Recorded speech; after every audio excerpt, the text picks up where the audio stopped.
네, 오늘 성경 말씀 보시겠습니다. 마태복음 16장 24절에서 26절까지 말씀입니다. 이에 예수께서 제자들에게 이르시되 누구든지 나를 따라오려거든 자기를 부인하고 자기 십자가를 지고 나를 따를 것이니라. 누구든지 제 목숨을 구원하고자 하면 잃을 것이요 누구든지 나를 위하여 제 목숨을 잃으면 찾으리라. 사람이 만일 온 천하를 얻고도 제 목숨을 잃으면 무엇이 유익하리요? 사람이 무엇을 주고 제 목숨과 바꾸겠느냐? 아멘. 네, 오늘 자기 십자가를 지고 이런 제목으로 하나님의 말씀 증거하겠습니다. 아, 이번 주는 고난주간 맞이해서 아침에 고난과 십자가 주제로 한 주간 말씀 증거하도록 하겠습니다. 오늘 본문의 말씀은 예수께서 그 그러니까 다음과 같은 사건 다음에 나오거든요. 예수께서 고난받고 죽으실 것을 예고하시자 제자들이 특히 베드로가 나서서 예수님을 막아서죠. 예수님 안 됩니다. 그런 일이 발생하지 않을 겁니다. 메시아가 그렇게 약해 빠진 소리 하시면 어떡합니까? 라고 가르쳐듭니다. 가르쳐들죠. 이에 예수께서 베드로에게 사탄아, 너 내 뒤로 물러가라. 너는 하나님의 일을 생각하지 않고 사람의 일을 생각한다면서 책망하십니다.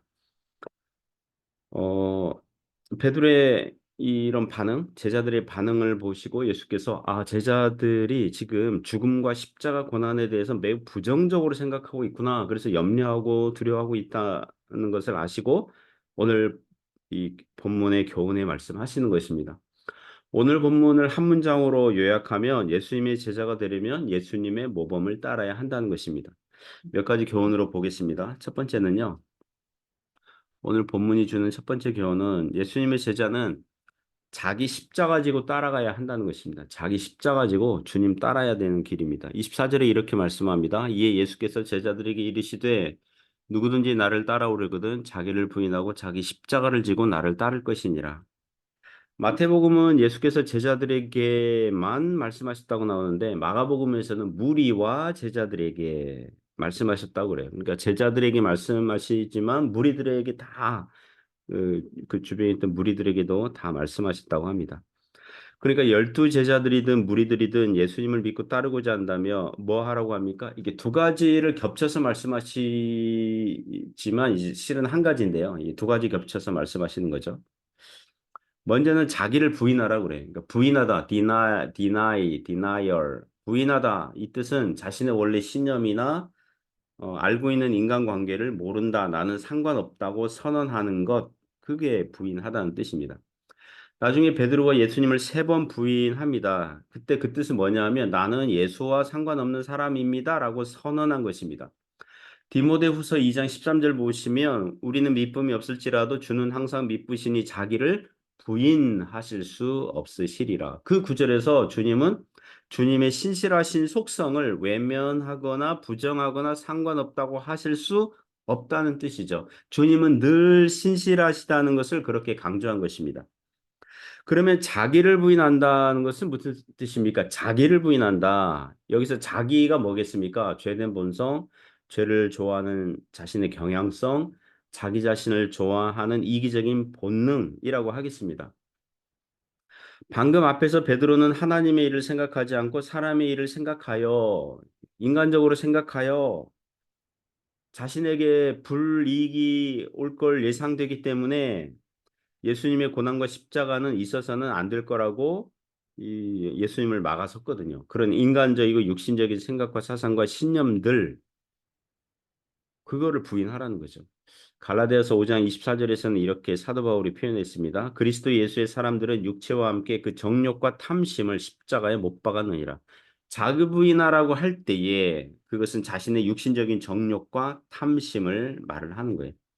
베드로와 제자들은 아마도 이런 생각했던 것 같아요. 예수님의 제자는 앞으로 예수님이 예루살렘에서 왕이 되시면 그 옆에서 장관 한 자리씩 하고 이 세상의 권세와 영광과 달콤한 축복들을 누리는 사람일 거야. 이렇게 기대했는데 예수님께서 고난받고 십자가에 죽으셔야 된다. 죽어야 된다. 이렇게 그런 말을 들으니까 그들의 육신적인 생각, 그 정욕, 탐심이 폭발한 거죠. 요새 그 개그 콘서트라는 방송 유튜브에서 이 코너를 이렇게 보는데 금빛 유치원이라는 코너가 있더라고요. 세 명의 개그맨들이 교사와 두 명의 어린 남녀 유치원생으로 분장해서 현 시대에 오늘날 그 어린아이들이 얼마나 그 자신에 대한 자부심, 자만심, 또 자긍심이 대단한지를 그렇게 키우는 그런 문화를 유머스럽게 표현을 하는 것 같아요. 그 유치원생 중에 그 남자 그 유치원생으로 이제 분한 그런 캐릭터, 이 기쁨이라는 이름이 기쁨이라는 그런 그, 그 유치원생의 단골 멘트가 이런 거예요. 기쁨이나 귀해, 기쁨이나 소중해. 이게 말끝마다 그런 말이에요. 자기는 귀하고 자기는 소중하다는 거예요. 그런데 문제는 뭐냐면 자기는 귀하고 소중한데 같은 반 친구를 귀하고 소중하게 대하지는 않아요. 그게 우리의 문제죠. 그게 사람의 문제죠. 우리의 신앙생활도 그럴 수 있다는 것입니다. 우리 자신이 너무 귀하고 소중해서 하나님마저도 우리에게 축복을 주셔야만 하시고 고난이나 어렵고 힘든 거 주시면 안 돼라고 여기는 거예요. 우리가 너무 귀하고 소중해서 삼위 하나님도 내 뒤치다꺼리를 해주셔야만 한다고 생각하는 거예요. 내 인생의 고난과 슬픔이 웬 말이며 질병과 힘든 게 웬 말입니까? 라고 항변하기 쉽다는 것입니다. 예수님은 그게 아니라는 거예요. 누구든지 나를 따르려거든 제일 먼저 자기 자신, 자기의, 자기 자랑, 자기 애착, 자기 사랑을 버려야 한다는 것입니다. 그것들을 십자가에 못 박으라는 거죠. 그런 다음에 자기 십자가를 지라고 그래요. 그러니까 자기를 부인하고 자기 십자가 지고 이게 같은 의미로 얘기하는 거지만 이제 겹쳐서 얘기하는 거죠. 자기 부인하라는 것에 대한 구체적인 그림과 비유라고 할 수 있습니다. 외국 영화 보면은 그 자막이 나오잖아요. 그걸 생각하시면 십자가 지고 가는 모습이 화면에 나오는데 자막에는 자기를 부인하다. 이렇게 나오는 셈이죠. 오늘날 십자가는 우리에게 익숙하죠. 교회당 표시로도 있고요. 심지어 십자가 목걸이도 있어요. 얼마나 예쁩니까? 빛나고. 그래서 우리는 그 십자가가 1세기 로마 시대 때 범죄한 노예와 반란자들, 중범죄자들을 처형하는 사형틀이라는 사실을 잊어버릴 때가 있어요. 예수께서 무리와 제자들에게 얘들아 내 제자가 되려면 자기 십자가를 지고 나를 따라야 된단다라고 그런 말을 들을 때 현장에 있던 사람들은 인상 찌푸리면서 소름과 혐오감, 경악, 온몸이 막 소름 돋고 전율하고 그랬을 겁니다. 그들은 상상을 해보겠죠. 자기가 사형수가 되어서 십자가 지고 걸어가는 모습 생각하면 놀라고 당황스럽고 경악스러운 거죠. 예수님께서 골고다 언덕 가실 때 예수님은 그 전날 밤샘 재판 받으시고 채찍과 폭행을 당해서 체력이 고갈되어서 사형틀 자기 십자가를 들 기력이 남지 않아서 구레뇨 시몬이 대신 지고 갔어요. 그러나 십자가 사형수가 당해야 되는 공개 가두 장면, 사람들 앞에서 이제 공개적으로 마을 통과해서 마을 밖으로 가야잖아요. 성 밖으로. 십자가 지고 걸어가 이 사형수로서 이 가두 장면 있었고요. 십자가에서 옷이 다 벗겨지고 알몸으로 못이 박히고 군중들에게 모욕과 조롱을 다 받아야 하셨습니다. 예수님의 제자가 되려면 그 십자가 지고 주님 따라가야 가는 길이라는 거예요. 여기서 자기 십자가는 뭐겠습니까? 자기 십자가라고 그랬잖아요. 자기 십자가. 누가복음에서는 날마다 자기 십자가 지고 가라. 주님의 의도는 뭐냐면 모든 성도들은 자기들이 받아야 할 몫에 고난이 있다는 거예요. 고난의 몫이 있다는 거예요. 자기 몫에 고난이 있다는 거예요. 두 가지 이유로 모든 성도들은 자기들에게 고난이 있다는 걸 염두에 둬야 됩니다. 하나는 하나님의 섭리에 의한 연단입니다. 하나님의 징계가 없으면 사생자고요. 버릇없는 교만한 자녀가 되기 쉽겠죠. 그래서 하나님께서 감당할 범위 안에서 시험을 주셔서 신자들로 하여금 신앙이 좋아지도록 뭔가 영글은 여문 성숙한 신자가 되도록 하십니다. 둘째는 신자들이 살고 있는 이 세상은 아직 천국이 아니라는 것입니다. 마귀와 세상과 죄와 육신이 아직도 신자들의 신앙을 공격하는 영역이 있어요. 그래서 신자들은 예수님을 믿는 것 때문에 여러 다양한 시험들과 고난과 환란들을 당하는 것입니다. 그런 것이 자기가 지고 가야 할 십자가예요. 여러분이 예수님을 믿기 때문에 참아야 되고 기다려야 되고 육신의 기분대로 행하지 않고 절제하고 묵묵히 신앙의 길을 가고 있다면 그게 자기 십자가를 지고 가고 있는 중입니다. 여러분이 그 부부예요. 부부 사이를 로또라고 하잖아요. 안 맞잖아요. 안 맞아. 이게 맞으면 대박인데 로또 복권 당첨되는 확률이 백상의 부부들 하여튼 우리나라 국민들 중에 0.0000001%이겠죠. 그래 부부가 헤어지지 않고 서로 사랑하고 가고 있다면 안 맞는데도 서로 인내하고 양보하고 살고 있다면 자기 십자가 지고 잘 가고 있는 중입니다. 여러분의 자식들을 버리지 않고 자식들이 부모 속상하게 하고 부모의 안 좋은 점들도 빼다 박은 자식들이잖아요. 그거 보면서 깜짝깜짝 놀라지 않습니까? 자녀들 뒷바라지하고 그렇게 가고 있다면 잘 가고 있는 것입니다. 지역교회 성도로서 서로 섬기며 살고 있다면 여러 부족한 면들이 많지만 서로서로 힘을 합쳐서 성도의 교제를 하고 있다면 십자가 지고 잘 가고 있는 것입니다. 오늘 두 번째 교훈은요. 예수님의 제자는 이 십자가 지는 삶이 망하는 삶이 아니라 생명을 얻는 삶이에요. 이게 십자가 지는 삶이 생명을 얻는 삶이에요. 굉장히 역설적이죠. 25절, 26절에서 교훈하는데요. 25절에서 누구든지 제 목숨을 구원하고자 하며 잃을 것이요 누구든지 나를 위하여 제 목숨을 잃으면 찾으리라. 그러니까 십자가 지고 주님 따라가는 삶이 뭐예요? 목숨 내놓고 살라는 거죠. 그죠? 목숨 내놓고 살라는 거죠. 죽기를 각오하고 가는 거예요. 죽기를 각오하고. 제가 아는 선배 목사님 중에 지금은 은퇴하신 분인데 그분이 현역에 계실 때에 교회당 건축을 하게 됐어요. 뭐 대형 교회 꽤 큰 교회예요. 지역교회 주민들의 반대를 심하게 받았다고 합니다. 교회당 건축할 때. 합법적인 절차를 따라서 하는데도 교회당 건축하니까 지역 주민들이 교회 들어오면 뭐 집값 떨어진다, 공사 소음 때문에 뭐 힘들다, 보상해달라, 뭐 이런저런 요구를 해왔고, 그 반대가 무리한 반대였나 봐요. 그 무리한 보상, 무리한 반대.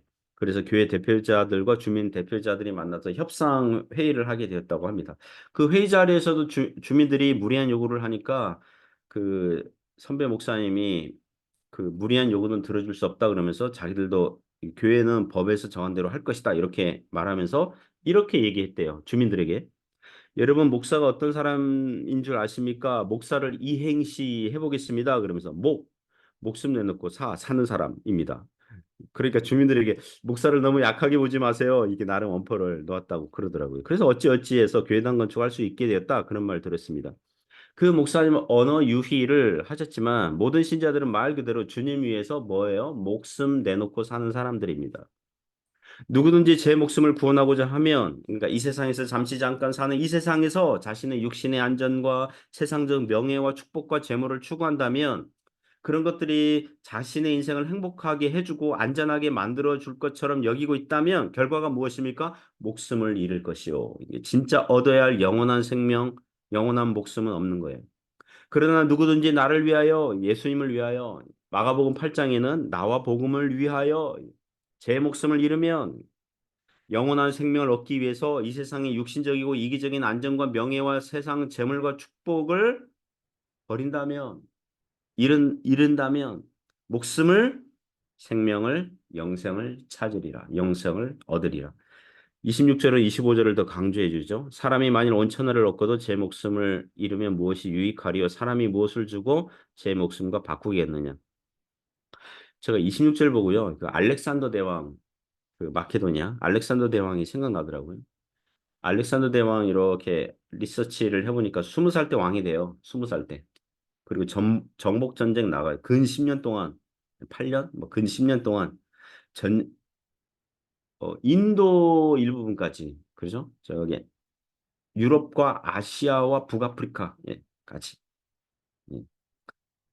어마어마하게 어마어마한 땅을 정복합니다. 물론 알렉산더가 이름은 남겼어요. 그러나 그가 33살에 죽었어요. 33살에 죽었어. 그가 정복한 나라는 그 부하 장수들이 처음에는 네 명의 부하들이 네 지역으로 찢어서 섬기다가 나중에는 다스리다가 세 개의 지역으로 찢어졌고 나중에 로마 제국에 의해서 다 망하게 되죠. 그래서 알렉산더는 어쩌면 온 천하를 얻었으나 그것을 누려보지도 못하고 허망하게 죽었어요. 이게 세상 인생이 그런 거죠. 우리의 인생 회계장부에 지출 내역 이렇게 뭡니까 재정 장부 뭐 이렇게 기록할 때에 어, 얻은 것 온 천하 그것을 사기 위해서 지불한 것 지출한 것 자기 목숨 이러면 누가 그걸 하겠습니까? 그게 무슨 유익이 있습니까? 그것만큼 헛된 것이 어디 있습니까?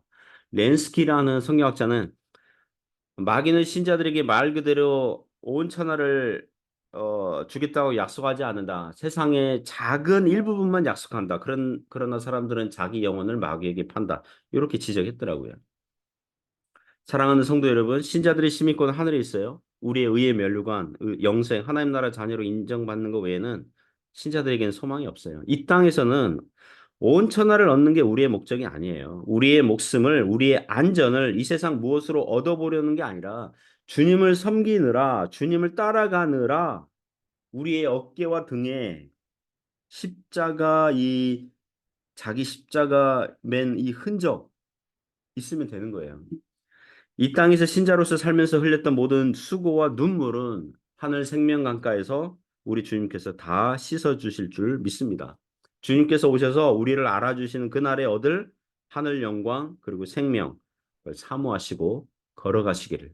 그리고 오늘은 뭐예요? 자기를 부인하고 자기 십자가 지고 주님 따라가는 그런 은혜가 있기를 주님의 이름으로 축복합니다. 기도하겠습니다. 하나님 아버지 오늘도 자기를 부인하고 자기 십자가 지고 주님 따라가는 주님의 모범, 십자가 길 가신 주님의 모범, 그 길을 따라가는 저희들 되게 하여 주옵소서. 예수님 이름으로 기도드립니다. 아멘.